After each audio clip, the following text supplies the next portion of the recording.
우리는 저번 시간에 출애굽기 21장 앞부분의 내용을 통해서 무엇을 보았냐면 하나님께서 홍해길을 따라 험난한 길로 인도하셨을 때 그 길로 인해서 마음이 상했던 출애굽 2세대를 보았습니다.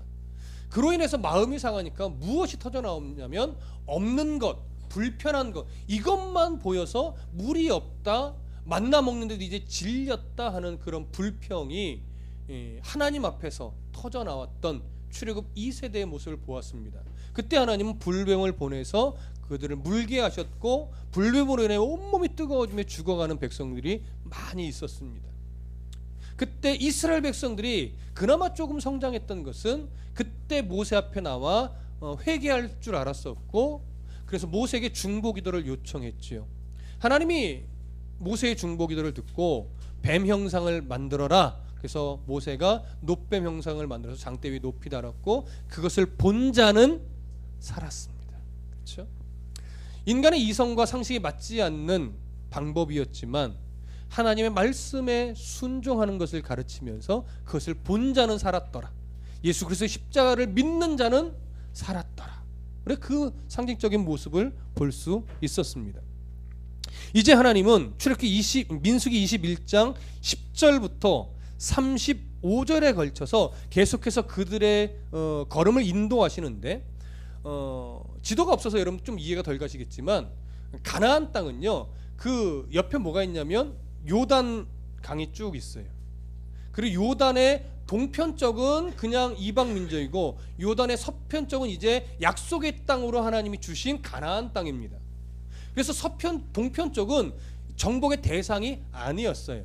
그래서 가나안의 아래쪽 암몬이 이제 길을 허락하지 않아서 홍해길을 따라 아래서 이렇게 돌아서 바로 들어가면 가나안 땅인데, 바로 들여보내지 않고 홍해길을 따라 동쪽으로 돌아서 올라가면서 요단의 동편, 약속의 정복의 대상이 아닌 그 땅을 기점으로 남쪽에서부터 북쪽으로 쭉 올라가게 한 거예요. 올라가서 다시 가나안의 북쪽 여리고 맞은편인 아래쪽으로 살짝 내려와서 모압 평지에 오늘 진을 치게 한 거예요. 그래서 거기서부터 이제 가나안에 점령하는 모든 준비를 거기서 하게 됩니다. 그래서 모압 평지에 진을 쳤다라고 하는 부분이 오늘 22장 1절에 등장하는 것이고, 그 모압 평지에 다다르기까지 하나님은 홍해길을 따라서 요단 동편의 남쪽에서부터 북쪽으로 올라가게 하는 여정인 거예요. 그 여정이 이제 21장 10절부터 35절에 걸쳐서 쭉 기록이 되어 있는데, 그 사이에 중요한 두 번의 전쟁 기사가 나옵니다. 첫 번째는 아모리 족속의 왕 시온이 스스로 겁을 먹고 완악한 마음을 그대로 드러내서 이스라엘이 그냥 지나가면 될 거를 못 지나간다, 또 길을 막고 버티면서 군사를 동원해서 공격을 한 거예요. 먼저. 그럼 어떻게 해요? 싸워야죠. 그래서 하나님이 이스라엘 백성들에게 은혜를 주셔서 그 전쟁에서 승리하게 하여 아모리 족속의 땅을 거의 정복하게, 점령하게 만듭니다. 그러고 나서 이제 아모리의 전쟁에서 승리를 거두고 다시 북쪽으로 쭉 올라가는데, 북쪽에 바사가 있어요. 바산. 33절 이후에 나오죠. 그들이 바사가 아니라 바산길로 올라가게 해요. 그때 거기에 바산왕 오기 그 길에 또 이스라엘의 지나감을 그대로 보지 않고 또 공격해 오는 거예요. 그래서 어쩔 수 없이 또 그 바산과 같이 전쟁을 해서 승리를 하게 됩니다. 그것이 이제 바산 북쪽까지 올라간 거예요. 그 북쪽에서 잠시 아래로 조금 내려와서 여리고성 맞은편 쪽으로 모압 평지에 이제 진을 치게 되는 것이 오늘 본문의 내용입니다. 자, 이 두 전쟁을 보면 얼마나 이 이방 민족이 참 어리석은가, 이걸 보게 돼요. 왜냐하면 지금 아모리도 그렇고 이 바산도 그렇고 정복의 대상이 아니에요.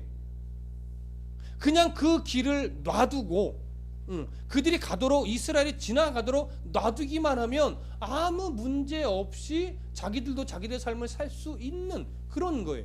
근데 그걸 모르고 자신들의 두려움과 완악함을 그대로 갖고 먼저 이스라엘을 공격했기 때문에 이런 전쟁에서 패배하는 이런 일이 벌어진 거죠. 근데 오늘 본문은 이제 더 어처구니 없는 사건이 벌어지는데 바로 모압 족속의 이야기가 나옵니다. 먼저 22장 1절을 보시죠. 함께 읽어보겠습니다. 시작. 이스라엘 자손이 또 길을 떠나 모압 평지에 진을 쳤으니 요단 건너편 곧 여리고 맞은편이더라. 자, 여기 모압 평지에 진을 쳤다라고 기록을 하고 있습니다. 이 모압 평지에서 아마 수개월, 여러 개월 있었을 거예요. 가나안, 그러니까 여리고 성으로 진입하기 전까지. 여기서 이제 어떤 일들을 하게 되냐면 두 번째 인구조사가 이제 앞으로 실시가 됩니다. 그리고 여기서 군대를 재정비하고 율법을 거듭해서 선포합니다. 여기서 머물면서. 그리고 이제 모세의 후계자로 여호수아가 지명이 되고 선포가 되어지는 일이 이제 앞으로 계속 발생하는 거예요. 근데 지금 모압 평지에 진을 쳤을 때 이 땅은 모압 평지라는 말을 비추어 보아 어느 지경 안에 있는 거예요? 모압 족속 지경 안에 있는 거예요. 그랬더니 이제 모압 왕이 발락 왕입니다. 모압 왕이 스스로 또 겁을 먹어요. 오늘 그 내용이 2절과 3절이에요. 함께 읽어보겠습니다. 시작. 십볼의 아들 발락이 이스라엘이 아모리인에게 행한 모든 일을 보았으므로 모압이 심히 두려워하였으니 이스라엘 백성이 많음으로 말미암아 모압이 이스라엘 자손 때문에 번민하더라. 자, 십볼의 아들 모압 왕 발락이 두려워하는데 무엇 때문에 두려워했다고 그랬냐면 아모리인에게 행한 모든 일 때문에 두려워했다고 합니다. 여기는 아모리만 나왔지만 아모리와 바산의 전쟁에서 그들이 무참히 박살나고 점령당한 이 사건을 통해서 이 모압의 왕 발락이 두려워진 거예요. 왜냐하면 아모리와 바산은 이 모압과는 늘 앙숙지간이에요. 특히 발락 왕은 역사적인 자료를 보면 이 아모리나 그리고 바산을 늘 집어삼키고 싶었대. 그래서 늘 어떻게 하면 저들 공격해 승리할까 고민을 하고 이 방법 저 방법 다 써봤지만 되지 않았던 거예요. 왜요? 아모리와 바산이 굉장히 강한 나라였기 때문에 그렇습니다. 근데 그렇게 강한 나라 집어삼키고 싶었는데도 안 됐던 두 나라를 이스라엘은 가볍게 물리쳤어요. 그러니까 이 모압의 발락 왕은 야 이거 군인 같고 전쟁에서는 도저히 이길 수 없겠구나. 이미 싸우기로는 포기한 거예요. 포기하고 나서 그러면 어떻게 할 것인가. 마음에 찾아오는 두려움. 야 저들이 모압 평지에 있는데 저기 있다가 기회를 봐서 우리한테 쳐들어오면 우리는 꼼짝없이 정복당할 수밖에 없는데 어떻게 하지? 이스라엘은 아무 생각도 없는데 하나님은 모압을 이스라엘에게 주고자 하는 의지조차도 없는데 모압 왕은 혼자 그런 두려움에 빠진 거예요. 그래서 내린 결론이 뭐냐면 이스라엘을 저주해야 되겠다. 그래서 저주 전문 주술사인 발람을 찾아오게 하는 이런 방법을 지금 묘안을 생각해 낸 겁니다. 이 모압 왕 발락은요 나름대로 승산 없는 지금 계획을 짠 거지만 성공률 제로에 가까운 묘안을 짜낸 거지만 핵심은 정확하게 짚은 거예요. 무슨 말이냐면 이스라엘의 힘의 근원, 능력의 근원은 어디서부터 와요? 하나님에게서부터 와요. 그렇죠? 그러니까 왜 발람이라고 하는 저주 전문 주술사를 부르게 됐느냐?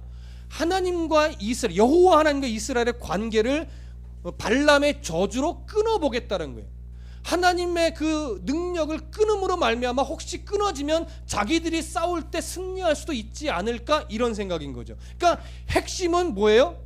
정확하게 짚은 거예요. 그걸 끊어낼 수만 있다면 얼마든지 이길 수 있죠. 근데 끊어낼 수 있을까요? 없을까요? 끊어낼 수 없다는 더 중요한 사실을 이 발락 왕은 깨닫지 못했던 거예요. 그래서 혹시나 끊어질까 하고 발람을 부르는 지금 이 장면이 오늘 본문의 내용인 것입니다. 그러면 발락 왕이 지금 아주 중요한 거 하나 놓친 게 뭘까요? 모압과 이스라엘은 어떤 관계에 있을까요? 우리 성경 한 구절 찾아볼까요? 신명기 2장으로 한번 가보시죠.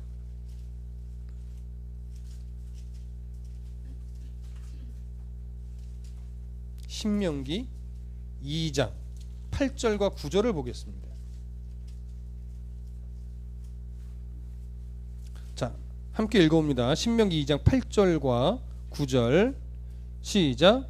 우리가 세일산에 거주하는 우리 동족 에서의 자손을 떠나서 아라바를 지나며 엘랏과 에시온 게벨 곁으로 지나 행진하고 돌이켜 모압 광야길로 지날 때에 여호와께서 내게 이르시되 모압을 괴롭히지 말라, 그와 싸우지도 말라. 그 땅을 내가 네게 기업으로 주지 아니하리니 이는 내가 롯 자손에게 이르기를 그의 기업으로 주었음이라. 자, 모압 족속이 누구의 후손이에요? 아브라함의 조카 롯의 아들 모압이에요. 그 모압의 후손이에요. 그러니까 말하자면 모압도 이스라엘과 형제 나라와 같아요. 그러니까 싸움의 대상이 아니라 이스라엘이 가는 길을 응원해주고 화이팅해주는 그런 관계여야 된다고요. 이 관계만 알았어도 이스라엘로 인해서 두려워할 게 아니라 축하한다고, 이제 들어가기만 할 테니까 뭐가 필요하면 이야기하라고, 우리가 지원하겠다고, 이러면 그 은혜를 같이 더 받지요. 그렇죠? 근데 응원하지 않고 오히려 적대시하고 대적하고 두려워한다고요. 이게 모압 발락왕의 어리석음인 거예요. 그러면 이 당시 모압만 어리석을까요? 오늘날도 보십시오. 교회와 교회, 목회자와 목회자, 목회자와 직분자, 성도와 성도, 성도와 목사, 어떤 관계예요? 서로 인정해주고, 서로 믿어주고, 후원해주고, 응원해주고, 기도해주고, 기다려주고, 때로는 협력해주고, 이런 관계란 말이에요. 근데 그런 관계가 정말 충만하게 한국 교회에 있나요? 그렇게 안 보이죠. 아니요, 그런 교회가 있어요. 근데 그런 교회는 잘상이 드러나지 않고 오히려 그게 깨어진 교회들만 자꾸 드러나고, 그래서 더 속상해지는 시대입니다. 여러분, 교회는요, 교회와 교회는 형제입니다. 네 교회 내 교회 없어요. 내가 섬기는 교회는 있을 수 있으나 네 교회 내 교회, 네 교회가 잘 되면 배우고 내 교회만 잘 돼야 되고, 이런 건 없다라고 하는 거예요. 그러니까 종종 연합으로 전도할 때도 보면 연합 전도가 왜 잘 안 되냐면 서로 자기 교회 전도지만 나눠주고 싶은 거예요. 우리 교회 왔으면 우리 교회 전도를 해줘야지 이런 거예요. 그러니까 교인 만들기 하려고 그러지 전도하려고 하는 거예요. 물론 전도 아니죠, 인도죠. 예. 그러나 우리가 그냥 쉽게 전도라는 표현을 쓸 때에 서로 자기 교회 사람 만들기에 바쁜 것 같은 그런 거 아니라는 거죠. 두 교회가 세 교회가 연합한다고 하면 내가 다른 교회 전도지도 나눠줄 수 있는 거예요. 그렇죠? 모든 교회가 다 같이 잘 돼야 되고 어느 교회든지 더 주의 말씀으로 더 충만해져야 돼요. 근데 다른 교회가 잘 된다고 배 아파하고 이러면 안 되는 거죠. 그러니까 그 일에 우리가 먼저 다른 교회 목사님도 위에서 기도해 줘야 되고, 다른 교회 성도들을 위해서도 기도해 주고, 언제나 교회와 교회가 연합이 되고, 성도와 성도가 연합이 돼야 되고, 목회자와 성도도 그런 관계여야 돼요. 그게 깨어지면 어리석은 두려움, 어리석은 질투, 이런 것에 빠지게 됩니다. 그러면 하나님을 보지 못하게 돼요. 이런 관계성을 여러분 놓치지 않으셨으면 좋겠습니다. 5절과 6절, 오늘 본문으로 돌아가셔서 민수기 22장 5절과 6절을 같이 한번 읽어보겠습니다. 민수기 22장 5절과 6절 함께 읽습니다. 시작. 그가 사신을 부올의 아들 발람의 고향인 강가 부돌에 보내어 발람을 부르게 하여 이르되, 보라, 한 민족이 애굽에서 나왔는데 그들이 지면에 덮여서 우리 맞은편에 거주하였고 우리보다 강하니 청하건대 와서 나를 위하여 이 백성을 저주하라. 내가 혹 그들을 쳐서 이겨 이 땅에서 몰아내리라.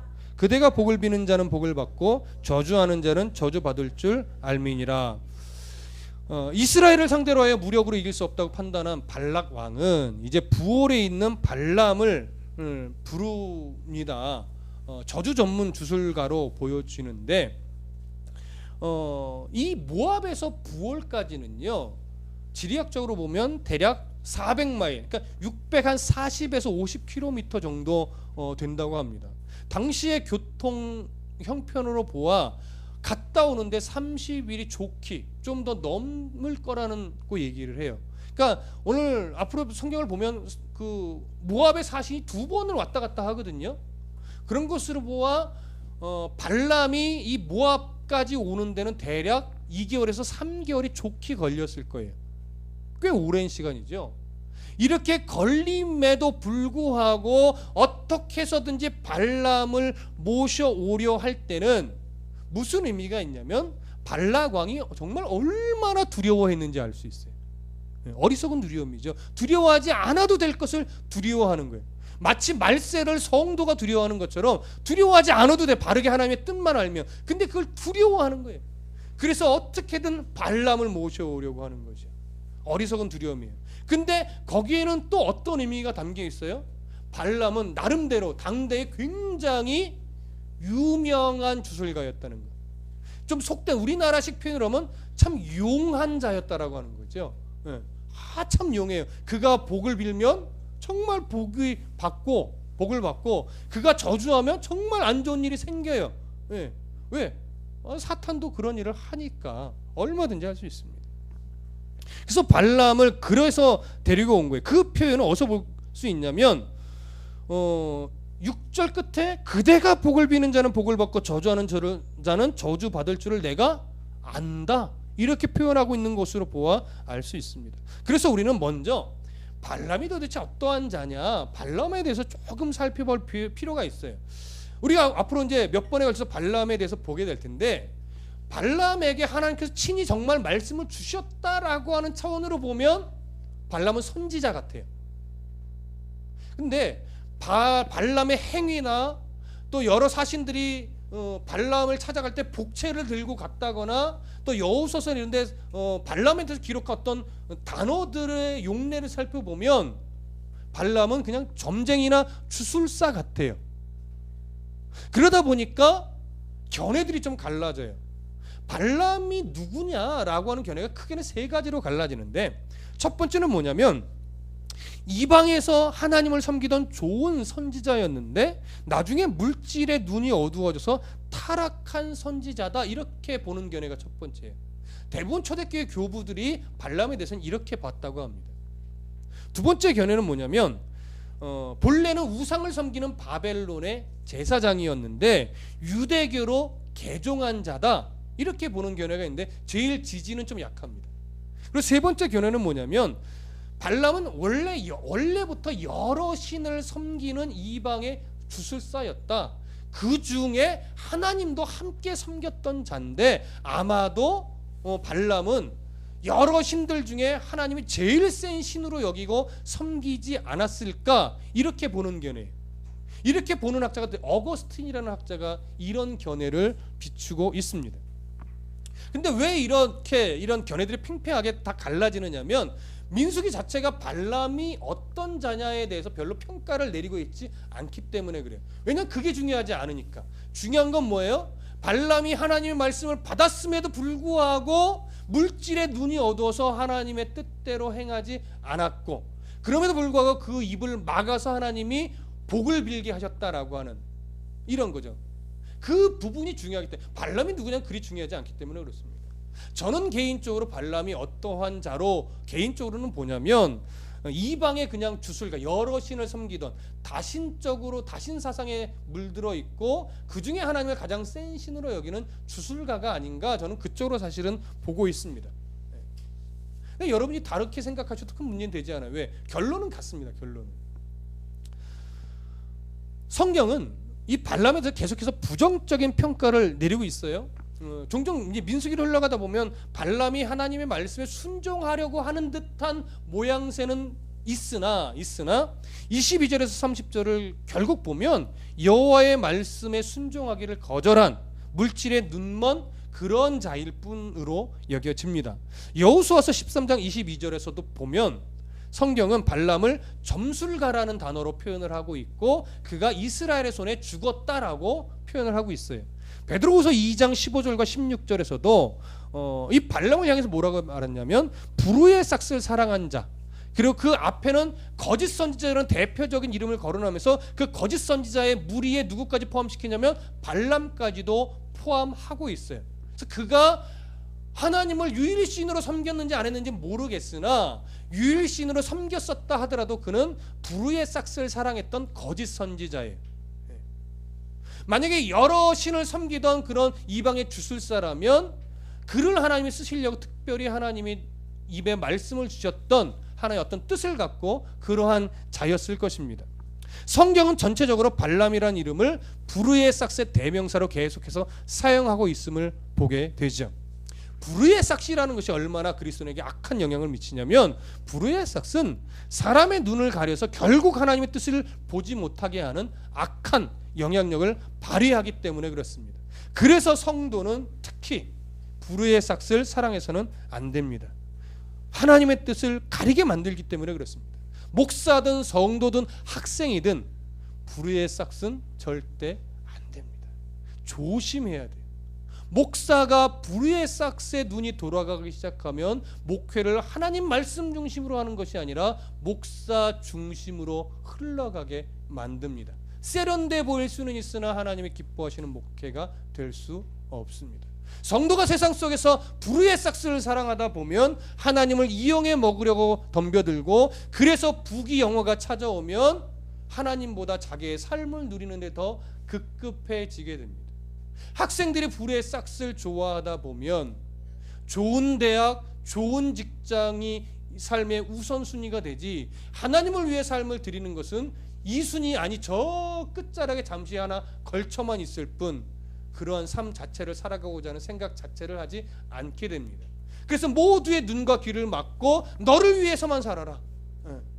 교회는 커야 된다. 좋은 대학은 일단 가고 봐야 된다. 일단 돈을 많이 벌어야 된다. 노후를 준비해야지. 그러한 세상의 가치관들이 어떻게 돼요? 성도로서의 바른 가치관을 보지 못하게 만드는 겁니다. 우리가 깨트려야 될 게 그런 잘못된 가치관이에요. 발람이 그런 가치관을 갖고서 살았던 종교인이죠. 말하자면 그런 가치관을 가지고 살았던 종교인입니다. 그래서 그런 부분 불의의 싹스를 좋아하게 될 우리의 본성을 늘 절연하게 깨트리고 정말 진짜 승리가 뭐냐 무엇이 제일 가치 있는 것이냐를 늘 바르게 가지고 살아가야 됩니다. 늘 말씀드리는 거지만 그리고 여기서 또 하나 우리가 보셔야 될 것은 뭐냐면 발람은 분명히 여호와 하나님을 아는 자였다라고 하는 사실이에요. 이 당시가 구약 시대라는 것을 볼 때에 자칫 이방 사람들이 어떻게 하나님을 알았을까라고 의문을 품는 자도 있을 수 있겠으나 당시에 하나님의 언약의 백성의 대상은 이스라엘이었지만 그렇다고 이방의 사람들이 하나님을 전혀 몰랐던 것 아닙니다. 아브라함 때에 기록되었던 아비멜렉도 이방 사람이면서도 하나님의 제사장이었어요. 욥과 그의 친구들도 이방 사람들입니다. 욥도 마찬가지고 그런데도 그들은 하나님을 잘 섬기는 자였고 유대인들 안에서 욥하면 이방인 중에 가장 믿음이 좋은 사람이라고 말을 할 정도입니다. 그러니까 이방 사람이라고 하나님 그때부터 아예 버린 것 아니에요. 이방인들도 하나님을 알았고 그들도 하나님을 섬겼고 그들도 구원의 백성이면은 틀림이 없습니다. 다만 하나님의 어떤 언약적인 뜻을 이루기 위해서 언약의 백성으로 부르시고 이스라엘이라는 이름으로 세워 가신 건 이스라엘 민족일 뿐이에요. 그렇죠? 그들을 통해서 하나님이 이루고 싶었던 것이죠. 그러나 오늘 우리가 보고 있는 발람은 하나님을 정말 유일신으로 섬겼을까? 그렇게 보이지는 사실 않습니다. 여러 신들 중에 하나로 하나님을 섬기던 다신주의자로 보는 거죠. 아까도 말씀드렸지만 아마도 가장 센 신으로 여기지 않았을까 이런 생각이 드는데 오늘 마지막으로 우리가 나누고 싶은 건 뭐냐면 종종 교회 안에 이런 식의 신앙을 갖고 있는 자들이 은근히 많이 있다고 하는 사실이에요. 이렇게 표현하는 소리를 좀 들어본 적이 있습니다. 다른 종교도 다 좋기는 한데 그래도 나는 교회가 제일 좋은 것 같아.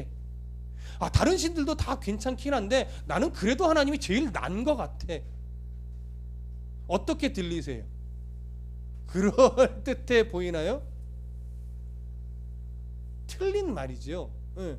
다른 종교도 다 괜찮아. 나는 기독교가 제일 세련된 것 같아. 뭐 이런 식의 표현인 거예요.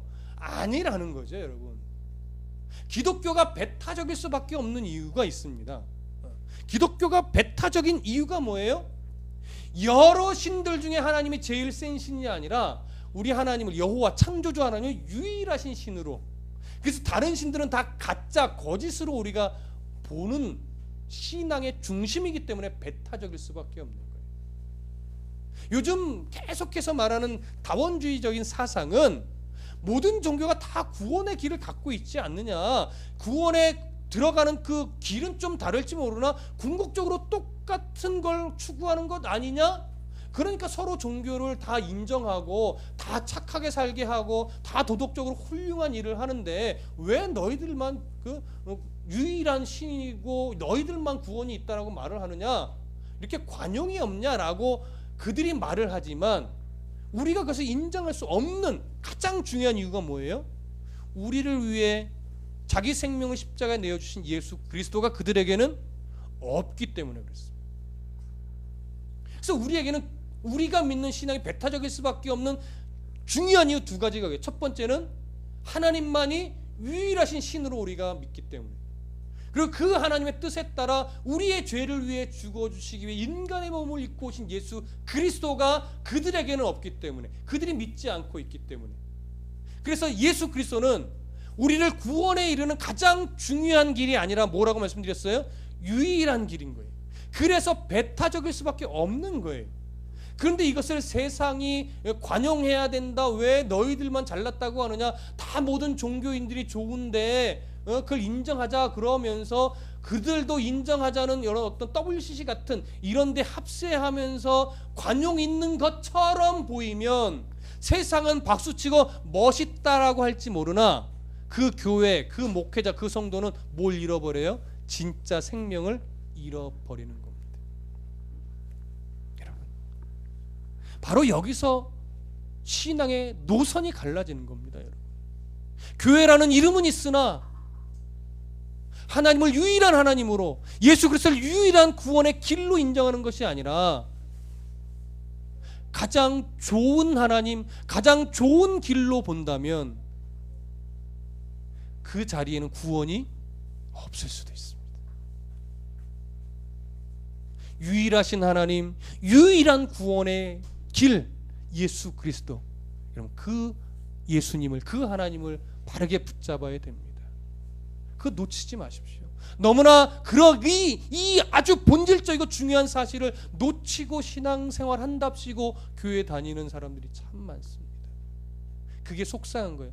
그렇게 수없이 설교를 듣고 그렇게 수없이 성경을 몇 독했네, 몇십 독했네, 40일 금식을 몇 번 했네 말을 하면서도 잘 들어보면 유일하신 하나님이 아니에요. 유일하신 구원의 길이 아닌 성도가 너무 많다고요. 성도가 아니지요, 종교인인 겁니다. 이런 종교인이 되지 마시고 성도가 되십시오.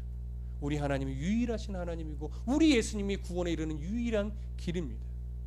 그걸 놓치지 말고 불의의 싹을 저러니 잘라버리고 구원에 이르는 길을 위해 나를 세우신 그 예수 그리스도의 은혜에 감사하면서 오늘도 믿음의 걸음을 한 걸음씩 차분히 걸어갈 수 있는 복된 성도가 되시기를 소원합니다. 기도하겠습니다.